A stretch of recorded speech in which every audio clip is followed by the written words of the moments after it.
Neck பெயினுக்கு நச்சுன்னு 5 exercise. First one, கையை இங்க பிளேஸ் பண்ணுங்க. பண்ணிட்டு அப்படியே சைடா பெண்ட் பண்ணுங்க. இந்த இடத்துல இழுக்கிற ஃபீல் வரும். தெரியும் போது அப்படியே 20 செகண்ட்ஸ் ஹோல்ட் பண்ணிக்கோங்க. இது வந்து ஒரு 3 to 5 டைம்ஸ் பண்ணுங்க. செகண்ட் ஒன் வந்து கொஞ்சம் பின்னாடி கை வச்சுட்டு முன்பக்கமா குனிஞ்சு அப்படியே சைடா ஃபிளெக்ஸ் பண்ணுங்க. பின்னாடி இந்த இடத்துல இழுக்கிற ஒரு ஃபீல் இருக்கும். அப்படியே 20 செகண்ட்ஸ் ஹோல்ட் பண்ணுங்க. இதுவுமே 3 to 5 டைம்ஸ் பண்ணா போதும். தேர்ட் ஒன் வந்து ஷோல்டர் ஸ்லோவா தூக்கி கீழே இறக்குறது. இது வந்து ஒரு 10 to 20 டைம்ஸ். ஃபோர்த் ஒன் வந்து கையை இப்படி பிளேஸ் பண்ணிட்டு அப்படியே பேக்வர்ட் கொண்டு போங்க.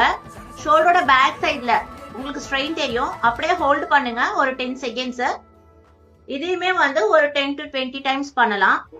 ஃபைனலா ஷோல்டர் ரொட்டேஷன். ஃபார்வர்ட்ல ஒரு 10, அதே போல பேக்வர்ட்ல ஒரு 10. இந்த எக்ஸசைசஸ வந்து 1 வீக்குக்கு கண்டினியூஸா பண்ணுங்க. ட்வைஸ் பர் டேன்னு.